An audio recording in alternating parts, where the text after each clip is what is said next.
and again, zero issue with that. But don't you think that's the actual relevant part? I mean, why aren't you quoting people on background, people who work for him who said he's unreliable? You're saying it here. I think that's fine. I mean, obviously, Sure. it's a public forum, but the way that it's being read, and I have to be honest with you, I respect your work, but the assemblage of the facts here, it does kind of read as a smear job. You're basically like, he had a PTSD incident, or he says it's PTSD incident. He had two alcoholics. You quote two people who basically say, he's full of it. You only quote one expert who says that the UFO hearing is a travesty.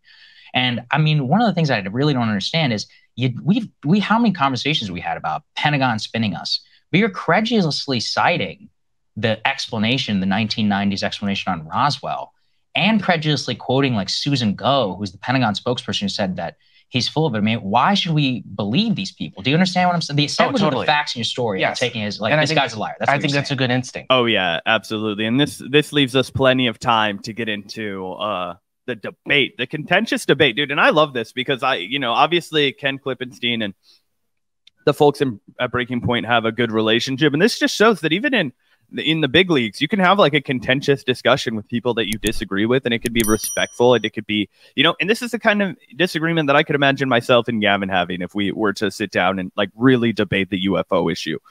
You know what I mean? And then, so anyway, I watched this. I immediately thought of Gavin and put it in the folder because I was like, this is something we have to discuss on the show. Yeah. Super excited to get into this one. I also watched this on Breaking Points yesterday and was riveted by the conversation. I was not expecting it to get so spicy.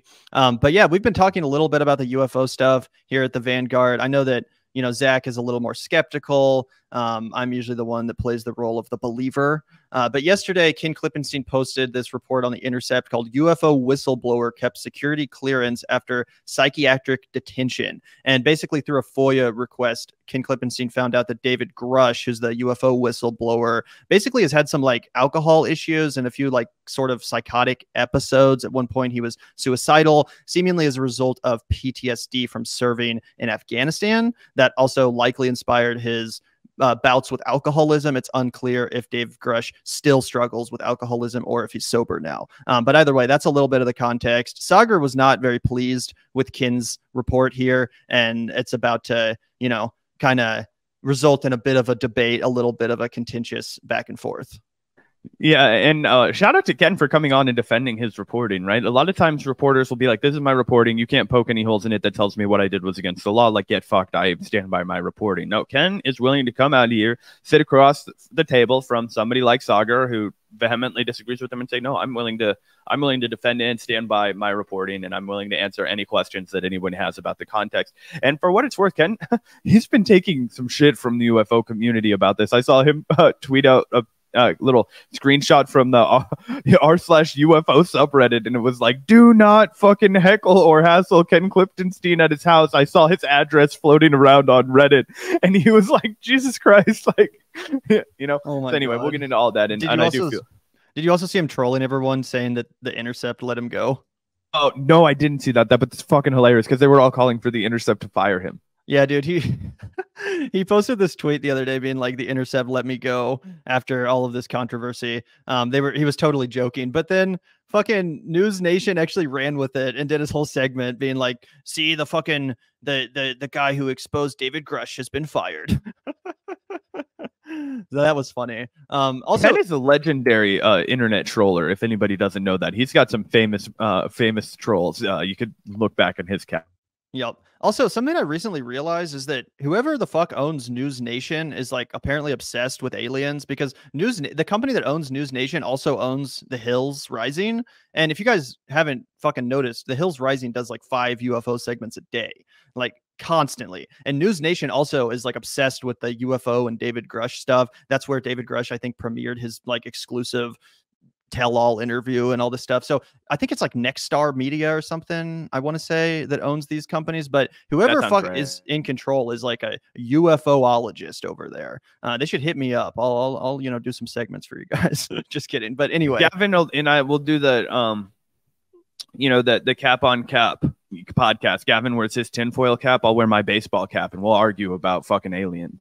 That would be amazing. Oh my God. Anyway, we can get back to this with all of that out of the way. Let's take a look.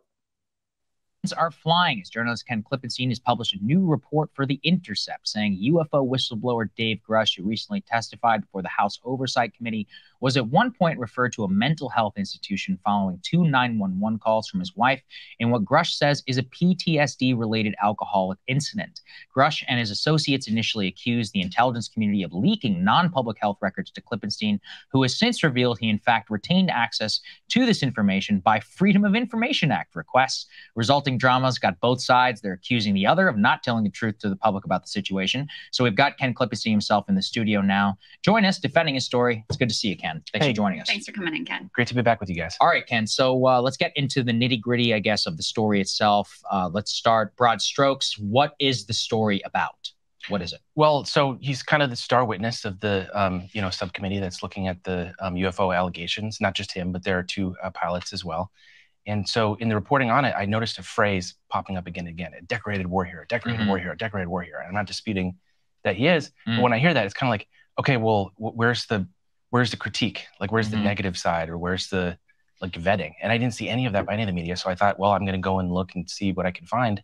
And so I know people both in DOD, in the intelligence community, and I did a call for tips to try to broaden the picture. It really just came from a mosaic of different sources that gave me ideas of what was going on. We can talk about that more. But really my motive was just, it didn't feel like anybody was vetting this guy. Like a rational individual to me right here. Wow. I'm just saying, if we're going off of who said what, I don't know. Ken Klippenstein, long career as a credentialed journalist, broken some pretty big stories. I don't know. What say you, Gavin? Does this seem like the kind of guy that would mislead the public? No, I don't think anyone is claiming that Ken has misled the public at all. Like, he clearly just published facts that are available to the public via FOIA requests. So I don't think that's really the issue here. And to be fair, I don't think that Ken did anything wrong, like morally. Like, this is information about this guy who is making extraordinary claims. I am happy to know more about him. Like, it's not really something that I view as like invasive or anything like that. Like, if you're gonna put yourself out there as this whistleblower who's making extraordinary claims, like, yeah, I think you should expect to have your history dug into a bit. That doesn't seem like super out of bounds to me. Right now, what I will say is that I don't think it's quite the shocking breaking bombshell that some people are acting like it is, that a dude who served in Afghanistan and is a fucking decorated veteran has PTSD. Like, that's not a shock to me at all. I would be more shocked if he didn't have PTSD. I would be shocked if anyone that served in the in conflict in the military didn't have PTSD. Like, I literally don't know how you couldn't.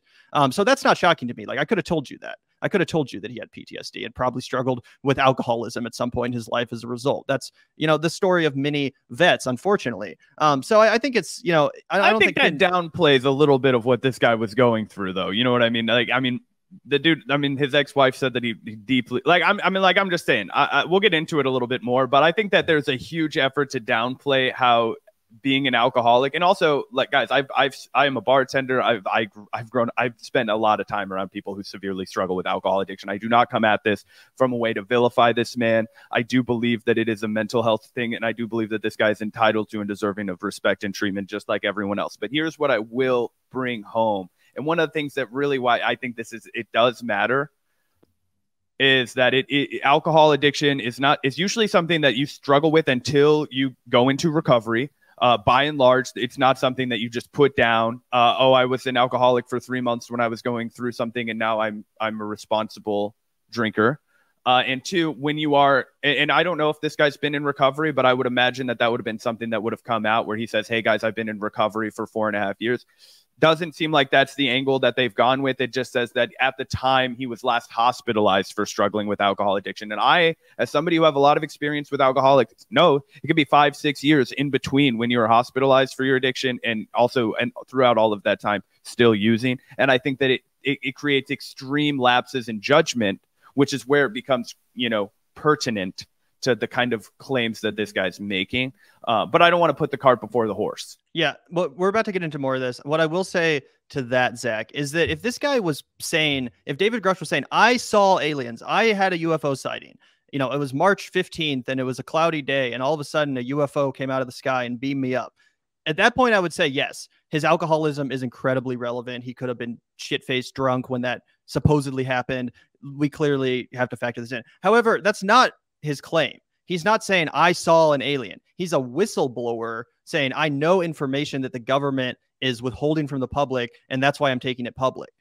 So, like, if it came out that, like, Edward Snowden was an alcoholic, like, in no way would that be, I would be like, oh, like, I don't know if we can trust this information now because this guy, you know, like to drink whiskey. There's way more ironclad evidence that the United States government was using extracting metadata. Obviously, I'm just saying it's a little bit different. This is not some crank who said, I got beamed up by a UFO in the cornfield. Like, he's a whistleblower going through an official process. I don't really know what alcoholism has to do with that. Well, for one, as Ken will get into, typically it could be grounds for removing your access to those documents in the beginning. In the first place, but we can play this out. Yeah. I think obviously Ken makes a better case than I will.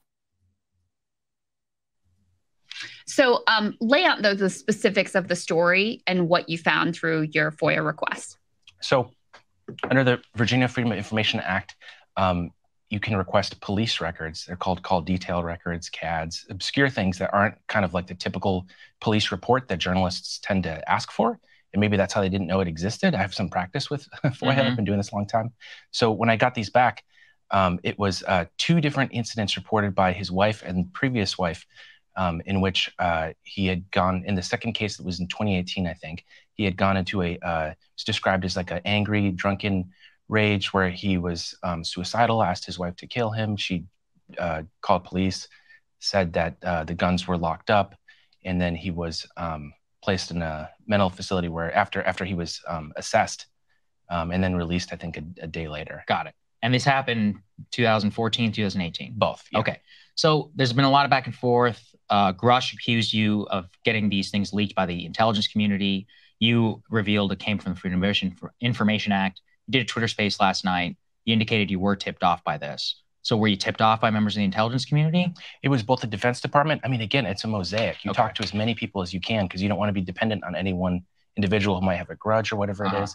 But yes, I did talk to both DOD people and intelligence. So in terms of the substance of the tip here, the accusation, I mean, aren't they fundamentally correct that, like, you are publishing dirt that was tipped to you by intelligence community? Well, the thing is, when I put out my call for tips, I said, if you have anything positive or negative, sure. Because at the end of the day, like, I don't want to, you know, he's a human being. I don't, to be candid with you guys so people can account for where I'm coming from, I don't believe in the UFO stuff. I think he's incorrect about it. However, I don't want to just punch at him. I would have included anything. So what do you think about that? Because I do think that's a little bit interesting. Ken admits to basically like taking some of this information from the Department of Defense, who it's pretty clear is trying to discredit David Grusch, and you could, you know, speculate as to why. But that is why this report, I think, is so controversial for a lot of people. It's not just that he did a FOIA request, it's that he was tipped off by the fucking government, the Department of Defense, who is in the process of trying to discredit David Grusch already, which is another reason, by the way, that I totally disagree with people who say this is all a psyop. Like, if this was a psyop, then why would the government be trying to discredit this guy? Wouldn't they be like, yeah, totally, there are aliens, better up the fucking defense budget to take care of that problem? But what do you think about that, Zach? Because I'm interested in your opinion. Do you think that this kind of makes him a mouthpiece of the deep state, that maybe he should have passed on this report and let them give it to like CNN or some outlet that's more known as just a mouthpiece for DOD hacks?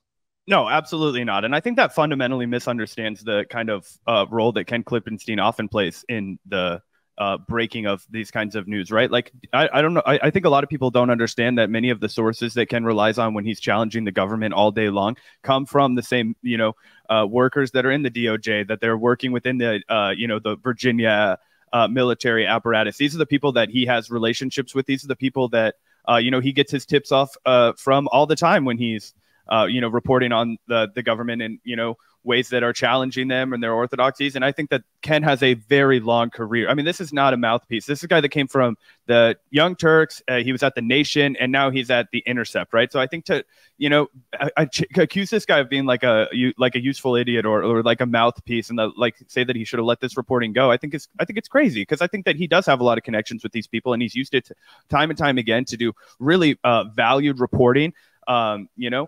from within the deep state, from within the, the Virginia, D.C. apparatus.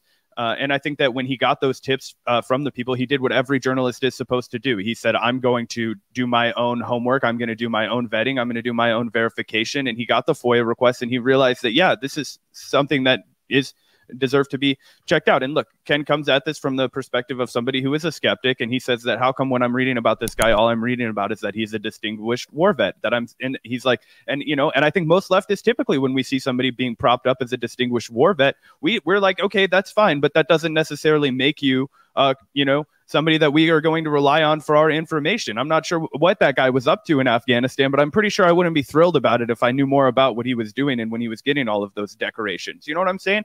So, I mean, that's one thing I would add. Yeah, but don't you think that, like, and I'm not trying to criticize Ken Klippenstein or reduce him to a mouthpiece of the fucking establishment. Obviously, his body of work does not suggest that that's who he is at all. I'm not saying that. So, like, whenever I criticize him, I'm not just saying he's. Oh no, I know. I just was broadly speaking, because he is taking a lot of shit. Oh, he definitely is, and a lot of it is incredibly like stupid and uncharitable and just dumb. I don't think there's anything wrong with this information being out there. The only thing that I do think is a little bit weird is, like, yeah, you can say that's how journalism works, but then we'll also constantly acknowledge the fact that people from within the deep state will tip off journalists to try to discredit whistleblowers. Yeah, but then they don't do their follow-up homework. Ken did his follow-up homework, and he released new verified evidence that was not at the time available to anyone else. Right, but I'm just saying, how is that really any different than the government tipping off a journalist like, oh, publish this dirt on fill in the blank whistleblower that we don't, Julian Assange raped someone or whatever. Like, shouldn't, like, isn't that, like, you know what I'm saying? But that wasn't true. Well, there was a case. There was like, there's no proof that he actually did that, but there was like this woman that accused him. I mean, sure, and that's fair, but I think that's a little bit different than multiple documented psychiatric evaluations. A quote from your wife that refers to you as an alcoholic. Ken goes on to make the point where he says, like, oh, if you found out that your surgeon was an alcoholic, like, would that impact your decision making? Because that that's going to impact their decision making, right?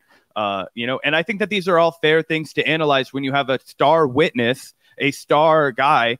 I think we have to be able to draw our own conclusions, right? And my conclusion that I drew when I read about what happened to Julian Assange, I don't think that there's anything wrong with a journalist publishing that Sweden did look at pursuing a case about Julian Assange stealthing someone and basically trying to have sex with her without a condom on after they'd agreed to have sex with a condom. And then they realized there wasn't enough evidence to go for that. Do I think that discredits all the reporting that Julian Assange has done? Absolutely not, because I'm capable of, like, understanding both of those things. That's why I don't think that Ken did anything wrong when he said, hey, this guy, you know what? We might need to take this into consideration. Make of it what you will. This is documented. And he also didn't actually go after the guy for PTSD, right? And that's something that he clarifies here. That's what the guy says is what caused, or is like the crux of his alcohol addiction. And while I believe him and that I think that he should seek treatment for that, it's not just like a wipe the slate clean, like, oh, I'm allowed to be an alcoholic because I've been a victim of PTSD. Lots of people almost the majority of people who struggle with addiction have been victims of, do struggle with intense things like PTSD. They have experienced hardcore trauma. Right. But that doesn't change the fact that the substance abuse problem is going to impact your judgment. I think it's fair for people to have that in consideration when they're talking about something narrowly like this, when it is relying on a star witness. That's why everybody knows this guy's name. Yeah, no, that's totally fair. And like I said, I'm not trying to say that Ken deserves, like, I don't really think there's, like, this is that big of a deal. But I would just say, like, going back to the Assange example, and not that David Grusch is in any way fucking analogous to Julian Assange as far as, like, their status as being a fucking hero. Obviously, I'm not saying that, but, like, don't let the deep state get you, Gavin. I'll swear to you, they're reaching you. Don't let them. Fight them off. But, like, obviously, I wouldn't care if a reporter just found out about and reported on what happened with the Sweden rape charge or whatever. But if some U.S. intelligence official, like, specifically, but that's the thing. When you say U.S. intelligence official, people imagine somebody that's, like, way higher up. Do you know how many thousands and thousands of people in the city of D.C. are employed by the government? They make up, like, it's very bureaucratic. Like, to say that, like, that information can't come from anybody, like, no, that's how information gets out. We rely on those people. Fair enough. I don't know, man. I just seen a lot of fucking like the DOJ, like, but that's how they fear. That's how they scare you away from it. That, like, isn't that itself a tactic? Like, you know, it, like, how often would a Trumpian Republican be like, it's the deep state, it's the DOJ that's coming after Donald? Like, do you know what I'm saying? Like, to just use it as like a scary figure of like, oh, the DOJ or the FBI or whatever, well, I think does, like, I mean, we kind know of misunderstand how the DOJ and the FBI. That's what Donald Trump would say when they're coming after him for the fucking January 6th. He's not a whistleblower, bro. This is a different situation. This guy. That's what his audience would say all the time. You can't trust the DOJ. You can't trust the FBI. You can't trust the alphabet agencies. Anything that comes from them is a lie. Well, if you want to just reduce my argument down to a caricature of faux populism that's espoused by right wingers, I'm not. You said Julian Assange, bro. I can't draw the opposite fucking character. We're both making our character. Bro, Trump's not a whistleblower. Julian Assange is, and so is David Grusch. That's the comparison. I mean, fair enough, but the broader point still stays that if you portray any information that comes from the DOJ or anything that comes from as deep state information, like, how are we ever, like, you could call the fucking Edward Snowden stuff that came from, you know, deep in the NSA, and it's like, yeah, it did come from deep in the NSA, and Edward Snowden was one of those deep state guys before he decided to release that information to the public. That's a totally different situation, but we can keep playing this video and hear what, you know, Ken has to say to Saagar's criticisms. Anything positive that I'd gotten, unfortunately, I didn't get anything. Now, that doesn't mean that he doesn't have, you know, redeeming qualities. Everybody does, even me. But I just didn't happen to hear any of that. And so I had to go with what, you know, I was told. And to give you guys a sense too, I can speak to the characteristics of the sources, because I understand why people are concerned about that, because most of the reporting that you read is planted. When you go to the New York Times, most of those stories are planted by committee chairs, by the White House, whatever it is. That's not how I roll. I know I tend to talk to mid-level people, people kind of like Grusch, GS-14s, GS-15s, people who are experienced but didn't quite have the political chops generally to make it to the top. So those are the types of people that I was talking to. Just full disclosure, if you want to ask anything else about sourcing, I'm happy to talk about that. Yeah, so I mean, basically you're being accused of, like, this is a smear job. You're trying to undermine his credibility. What did you see as the value of this information? Do you think that the fact that he has a PTSD diagnosis makes him more likely to lie, make things up, and less credible in general? No, absolutely not PTSD. But, you know, in the police reports, his wife called him an alcoholic and said that this happened repeatedly. That, I think, is a concern. I think that if someone's an alcoholic, yeah, that should be factored into your assessment of what their credibility is. But but if it's alcohol related to PTSD, I mean, let's be serious. I mean, he in sworn testimony, he admits he had a problem with PTSD. He says it was, I mean, I'm assuming he's related to these alcoholic incidents. He got treatment per your own reporting.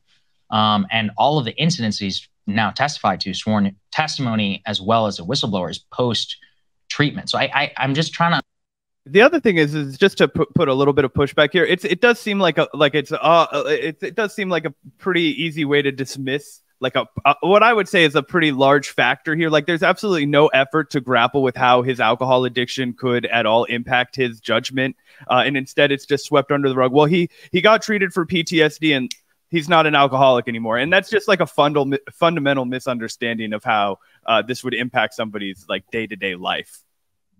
Yeah, I mean, I'm still a little, like, I've known alcoholics. They're not like making up stories about how they know information about UFOs. Like, I'm not saying it's not relevant. Like I said, I'm glad to know this about David Grusch. As someone who wants to believe what Grusch is saying, I'm actually glad to know more about him. I don't think it's wrong to know this about him. It's not like I think it's really a violation of his privacy. He tried to become a public figure. So, like I said, I am glad to know that he has struggled with alcoholism and PTSD. Those are both things that I think are important.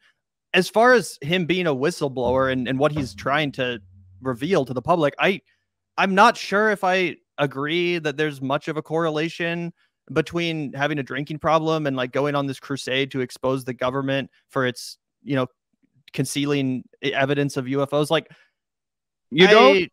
Not really, no. I mean, like I said, I've known plenty of alcoholics and people with addiction problems. Maybe if he was addicted to like some psychedelic substance or something crazy, but like I just don't personally see the like, oh, clearly that's it. He's an alcoholic, therefore he's a fucking lunatic and a liar. Well, I didn't say that at all. I just said that I think that it's not without something to consider, especially when they're. Then, if it's not that he's a lunatic and a liar, he's so drunk he just misremembered or something. No, but when you're relying on a star witness, a star whistleblower, and you know, it's not like they're coming out here and being like, "Yep, here is the aliens, here's the evidence, here's how it works, here's what's going on, here's the information that we have." They're relying on this guy they're relying on this guy.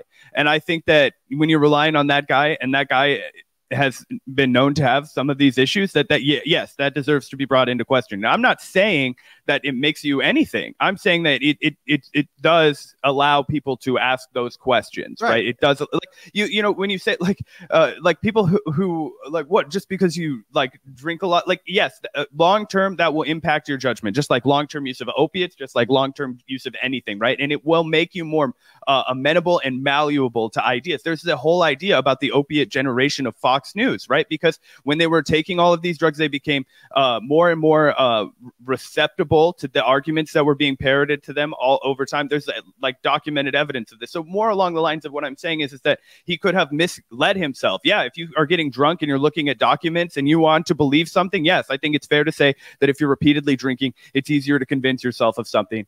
You know, and I think that when you're dealing with, again, a critical witness in an argument that is a bombshell, yeah, those things start to come into question. Fair enough. I mean, Trump apparently fucking convinced himself of a lot of crazy, deranged conspiracy theories. He's a sober guy his entire life. Like, there are many examples. He also is known to be taking like diet pills, which have amphetamines in them. So I don't know if we could call Trump a sober guy. Fair enough. Fair enough. I'm just saying, like, I think you could find lots of examples of sober people that, you know, think crazy things, and lots of examples. I'm not saying that it's not you can, but I'm just saying that information. Like I said, I am glad to know that Grusch is an alcoholic or was an alcoholic or whatever. Like, I'm not saying that's not relevant information. I'm glad I know it 100%.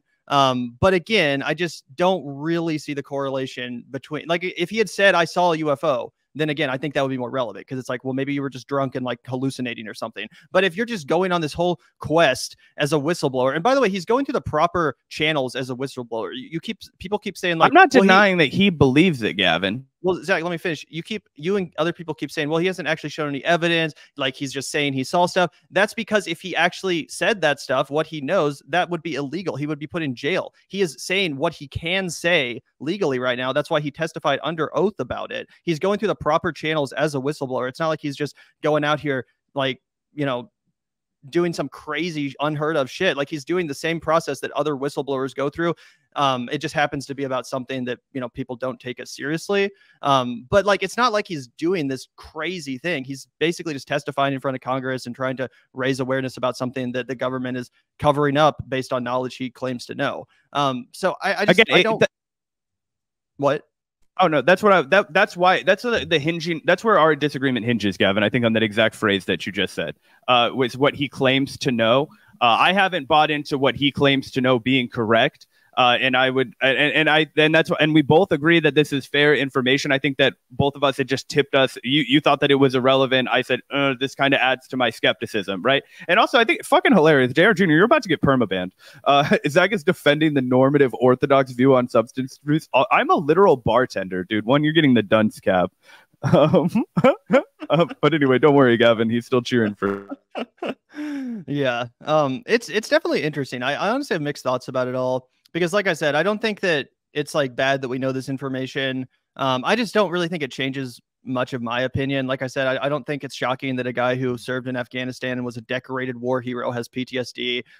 Yeah, it's definitely weird that he had an episode and told his wife to kill himself or something because he was like drunk and depressed or something. But again, I just don't necessarily see the correlation here. Like you like lots of great historical figures were drunk as fuck while they were, like Winston Churchill, you know, was like drinking from morning till night. Like, I just don't know the correlation, you know, but it's not irrelevant. And I would add that if Winston Churchill were making claims about aliens, I would also relate it to his drinking problem.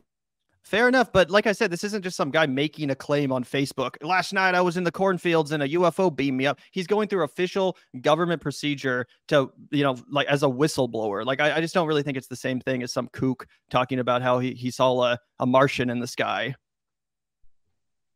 Fair enough. Fair enough. I will eat my shoe on air the second we get concrete evidence and not, you know, just this guy making testimony though. That's all I'll say. But do you want to keep playing this out or? Yeah. I mean, there's lots of government secrets that we'll probably never know the truth about. I don't know within our lifetimes if we're going to get the truth about who killed JFK. Or we have 9/11. Way more evidence about JFK than we do for aliens. I don't know, bro. We have 60 years of testimony from lots of people about testimony. We have fucking evidence for JFK. The magic bullet. There's no way. Make that shot. Nobody can nobody's made the shot. Do you know how many expert marksmen have come? Far better marksmen than existed at the time of the Kennedy assassination. Nobody can make that shot. And no scientist can explain the Tic Tac UFO and its propulsion mechanism. I mean, you could say the same thing about yet.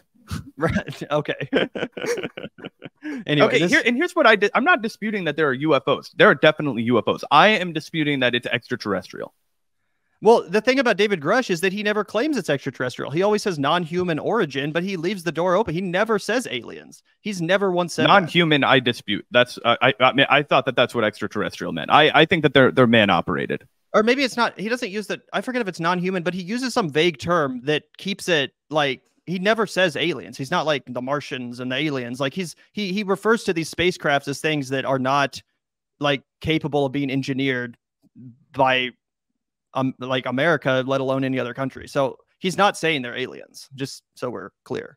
That's totally fair. And what I would really believe that it is, Gavin, if in this we can let it play. But I think that it's, in my view, that's the stuff that we don't even know about. That's like hidden through like 80 different layers of privatization and like trade secret laws. That even like 99.9% of the United States military apparatus doesn't know about, because private business has gone so far ahead of what the military's even been able to construct. That would be my analysis based on my understanding of capitalism. But I mean, again, I'm prepared to eat my shoes. Yeah, it's a fascinating conversation, and that's definitely possible. You know, I'm not claiming that it 100% is UFOs. I'm not a fucking like crazy person. You know, I just think it's a interesting phenomenon. But anyway, let's keep watching this. Understand, like, what is the value of this information being put forward? And to be clear, you didn't do anything wrong. You're doing your job. We get crazy tips from people all the time here. So I have no issue with the Freedom of Information Act, even if you did report it, even if you did get a tip from the intel community. I guess it comes down to like the framing and the substance of like, what are we supposed to do with this information? Well, I included in the story an example of the dozens of White House staffers who had their clearances revoked for smoking weed, including in states where it was legal, right? Places where it's legal. So like this is part of the clearance process. And so again, this whole focus on PTSD, and if it makes him not credible, that was never something I said. That was a focus that he made trying to get ahead of the story in the statement that he put out. My interest was always the alcoholism. And I mean, I guess I feel as though there's some kind of grandstanding around this stuff, because the reality is if you're going to say, get a medical procedure, go see a surgeon, you find out he's an alcoholic, that's probably going to factor in your deciding somewhat, right? Right. Well, I mean, is he an active alcoholic? Do you know that? We know that from the reports his wife said he was. Okay, in 2018. Yes. But we don't know anything since then. No. Right. So can you speak a little bit too? Because part of the piece you talk about how, you know, in those instances you had White House staffers fired, that there is this, you know, very onerous procedure to get and maintain your security clearances. In this instance, you know, they knew about these police interactions and what had happened with regard to his wife at the time. They knew about the allegations of alcohol abuse, all of this stuff, and yet he was able to maintain his clearances. Do you read something nefarious into that? Or is that an indication in his direction that, listen, they knew everything and they still thought that I was trustworthy enough to maintain these very high level secret clearances? That's what he said. And I think there's something to that, but there's also something of a boys club. I don't mean in a gender way. I mean, in like a senior level, people tend to look out for each other. I quoted someone as saying that. And that was the general frustration of multiple people that I talked to, was feeling like they described this guy as unreliable, and they were frustrated that this stuff that they knew about was not being accounted for. And they were seeing the descriptions I was describing before. Decorated hero, decorated hero. Right. They didn't feel like that was the whole story. I guess what I'm confused by is you're telling me this, but you don't quote any of these people in the story. Everything, the only facts that you can really attest to in the story are FOIA. And I do think this is a fair point by Saagar that Saagar makes up, right? That Saagar brings up, right? Whereas the fact that he's like, okay, well, you say that you're relying on all these like middle people who feel this way, but they also aren't willing to even like give you quotes on background. And I think that, and just to be fair to everyone, I think that that's a good point. If there were serious doubts about this man's credibility and credentials, I would have liked to see some of the people who apparently felt like they could say these things to Ken Klippenstein feel like they can say, hey, Ken, you can put this in your article. You know, you don't have to, keep this out, because I do think it's a fair point. And I did want to add before we got, struggled in on this. Obviously, I wasn't trying to, mischaracterize Gavin's argument over here. I know you're not a fucking crazy person, but I read a lot of r/UFO last night, bro. And there are not a lot of people who are as grounded in your fucking quest, man. Oh yeah, there's a lot of crazies for sure. And obviously, no, you don't have to like clarify that. Obviously, we're just like having a passionate discussion, lots of fun, no problem at all. And obviously, I'm not saying you're a fucking pro-establishment. No, that's okay. That's good content for us. You know, we really need to stir up JR. He's starting to kick and scream a little bit. Yeah. And by the way, I do agree. I think that, and I think that's one of the issues people had with Ken's article too, is that it's kind of like, you know, I talked to some people that didn't want to be named that said he was unreliable. It's like, well, what does that mean? Like, why couldn't you name them? What was he unreliable at doing? Like, what? That's very vague. And if you're just not even naming these random intelligence people, then it does kind of open the door to like, well, were you just like giving dirt on this guy because they're trying to make him look bad and trying to discredit him? So they told you, oh yeah, he's super unreliable guy, can't trust him, but don't quote us on that and don't add our name. Like, I don't know if that was necessary to include in the analysis if you can't actually substantiate it. If I was Ken, I probably just would have left it at what we know for a fact, that being the FOIA request, because that does start to just feel like, you know, like, oh, I talked to some people that used to work with Zach at Sarpino's and they said he was a real dick. Like, okay. Honestly, dude, that's exactly what I thought about. I was like, guys, none of my old coworkers are going to have anything nice to say about me, guys. I was chief at doing the least amount of work and trying to get the most amount of pay. Okay, I was fucking out for number one. When I was like 19 years old at Sarpino's, I was like taking like fucking South fives with North fives. I was like, if there's a $5 tip on there, that's fucking mine. Let's go.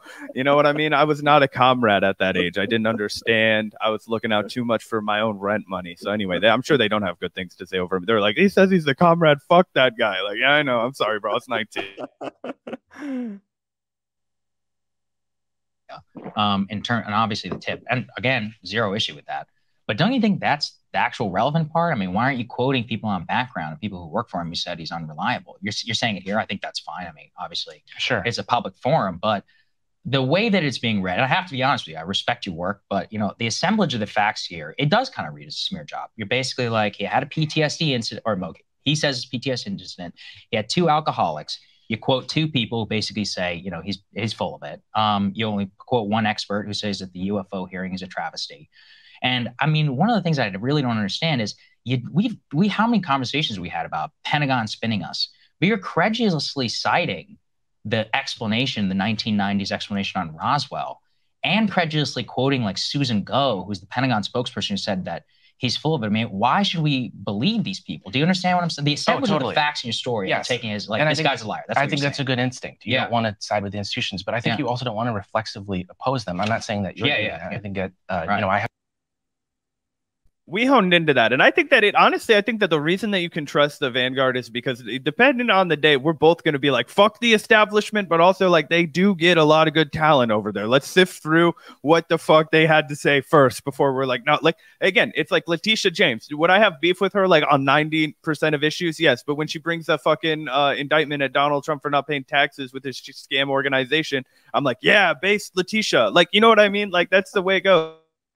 Yeah, it's an interesting question. It's a very fine line to walk as a reporter when you're dealing with this sort of information, because you really do have to wonder when it comes to sensitive stories like this, like what's being fed to me, what are they trying to plant a story, like, you know, there's a lot of interesting considerations that go on there. But overall, I mean, based on Ken Klippenstein's track record, I don't think there's any reason to believe he's just like intentionally trying to act as a mouthpiece of the Defense Department or of the government or anything. Like, usually this guy is, you know, coming with hard-hitting anti-establishment journalism, exposing government malfeasance and all sorts of stuff. So like, I'm not in any way saying that Ken is a smear artist or a mouthpiece of the establishment. I have some specific questions or gripes about this article, but overall, I don't think it's fair to like cast his journalistic integrity into question, even if you disagree with this take. Oh, 100%. But anyway, I just wanted to add that this was kind of exactly where we're at, where it's like, depending on the day, Saagar will be like, well, it's from the Department of Justice. And then depending on the other, well, can we really trust this coming from the Department of Justice? You know, and every leftist does the same thing. So I just wanted to point it out from. Right. Have that tendency too. But again, these are not monoliths. The DOD, I'm not talking to the public affairs officer. I'm not talking to the senior executives. I generally try to go out and get a sense of like the mid-level kind of like rank and file people, because I think they tend to tell a more honest story. You talk to the politicals and it's just I agree with you. I think you're doing the right thing. And I've always, you know, I've stood by a lot of your work, but I'm like, why aren't any of these people quoted then? Why aren't you quoting these people? Well, essentially, the reason that I did the FOIA was because they're kind of describing it as unreliable. I'm thinking, well, do I want to just use this sort of innuendo. Like, can I try to substantiate it? And if you look at the FOIA request, you can FOIA my FOIA. I think I posted it too. You did. I asked for a whole range of things. So this idea that I was being pointed at one specific event, that's just not true. People were describing things to me. It sounds like there's certain themes. I go on Nexus, which journalists have, and so you can find their home address. The home address was not furnished to me. And then you can just file a FOIA, and I did it for like 7 years. And so that was what came back. So there's no sort of like, so I guess my answer to your question, I'm not trying to be evasive. Like, I did talk to intelligence and DOD people, but the way in which that influences the reporting is a little bit more subtle than I think that the discourse gives credit to. It's not like they're pointing you at one specific event. They give you a sense, and then. And the other thing that I think is kind of interesting is just to add to your argument, Gavin. I think it still would have been better for him to include both, because I get the point that he's making where he says, oh, I didn't want to just like personally attack the guy, because then I'm in the same position where I'm like, he's saying this and I'm saying this about him, and nobody really has any ground to stand on because we don't have proof, right? And I get that, you know, your point that this guy literally would go to jail if he tried to say what his, you know, what he saw, because he's, you know, he had clearance and all that stuff with the DOD and whatnot. But I think it's also fair to say, like, hey, you know, put the meat and potatoes in there from the FOIA request, and then say, see how this kind of creates a more full picture with the quotes from these individuals saying, like, here's where he had a lapse of judgment. Here's where he was spending 18 hours a day, you know, reading about UFOs and watching InfoWars, like whatever he was doing, right? Like, and that was a joke. He didn't do that, but you know, things that would kind of make you question his, you know, credentials, or, you know, his reliability as a, or, you know, whistleblower. Yeah. Right. I honestly think those details would be more interesting and more insightful as to David Grusch's character, right? Like, if that was the case, if he was this just terrible fucking employee who was never reliable, always making shit up, you know, watching InfoWars or something like you said, Zach, like, I would actually find that a lot more interesting than, oh, this guy has PTSD and, you know, 7 years ago he had like a episode where he was going to kill himself or something. Like, I personally I think that would be more insightful information, because let's be honest, at some point in everyone's life, most people have struggled with substance abuse of some kind, even if it's just for a brief period of time. Yes, but I think it's an effort to portray it as a brief period of time when you have both of his ex-wives referring to him as an alcoholic, and you have such a wide stretch of time between hospitalizations. I think making, oh, well, he had PTSD and a drug and an alcohol problem back here, but no, you know, now does he? It's like that's where I take issue with it, because that's quite simply just not how those mental illnesses manifest. Was it two wives? I thought it was just one. I believe I heard them say in this clip that he had 2 wives, and both of them referred to his drinking problems. Interesting. I thought okay, yeah, you're his ex-wife and his current wife. Yeah, you're right. Sorry. Yeah, I'm not saying, like I said, I'm not saying it's like completely irrelevant. I just personally would be more interested in details about how he acted on the job and substantiated, you know, instances of him being so-called unreliable, or, you know, any other thing like actual evidence that would point to his unreliability. The substance abuse thing is definitely relevant. I'm not saying it's not. I'm just saying I think that would be even more important or interesting to me.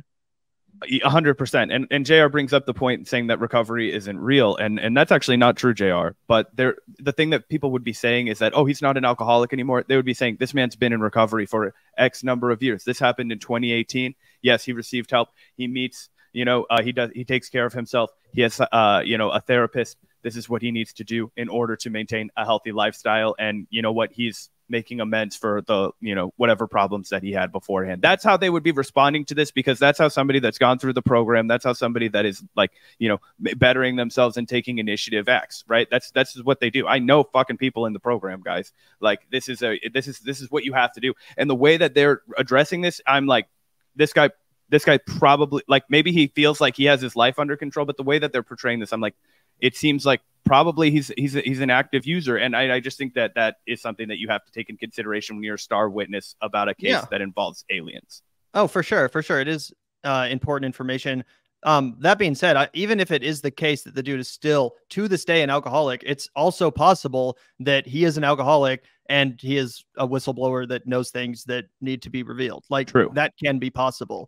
Lars von Trier was directing some of the best films of the 2000s drunk out of his fucking mind. Like, I mean, high functioning addicts absolutely do exist.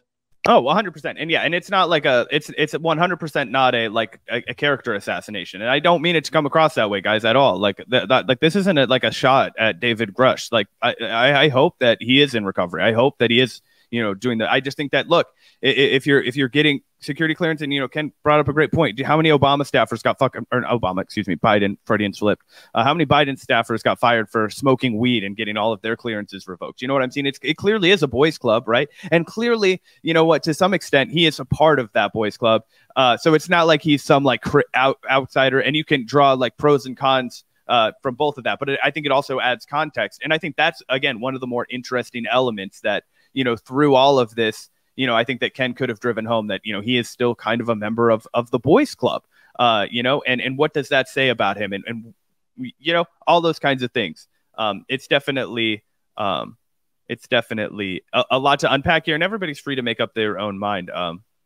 For sure. And I feel like this is the most level-headed conversation that mainstream media would have over something like alien reporting between Saagar and Ken. And obviously Crystal is engaging too, but I feel like Saagar is the one that's really like wants to fucking talk about. Exactly. And by the way, I do totally agree that David Grusch should be more transparent with the status of his alcoholism or his recovery. Like the fact that I don't love his response to this piece, to Ken's piece. He should have just been like, yes, this is true. I have struggled with these things. I am in recovery or not. Like he should have just been honest about it and not acted like he was, the sub or the victim of some sort of like a smear. Because yeah, like, dude, you are a public figure, you are the star witness, and you are making incredible claims. So to act like this is not something that should be at least known by people that take you seriously, that is dumb. And yeah, he should be more transparent and specify whether he still is struggling with alcoholism or if he's in recovery. 100%. I'm about to have to jump off here in like 5 minutes. Gavin, do you want to play these out, or do you want to react to the super chats? I'm not sure what's going to be easier for you. I think we kind of, I don't know what else we're going to, even talk about. It seems like we kind of got to the, meat of our disagreement. We got to hear Saagar call Ken Klippenstein's article a smear job to his face. That was pretty spicy, but overall still a really, polite and respectful exchange of ideas or a debate, whatever you want to call it. And I thought that was great content. Oh, 100%. And dude, honestly, Ken is so respectful. Like he's like, no, that's your opinion that it's a smear job, bro. You call my piece a smear job, I'm coming over the table. I'm like, oh, you want to talk about this? What was the last piece that you broke? Well, you want to talk about this? You want to look at the score? Like if I was Ken, I would be flexing so hard. I'd be like, oh, I'm sorry. Let me parade out all of my accolades. You want to call me a smear job? Like Foya's my middle name, dog. I am like the literal best reporter in the game. One time Ken and I glanced at each other and he tried to decide if he knew who I was. And then I think he decided he didn't, but I was still proud of myself.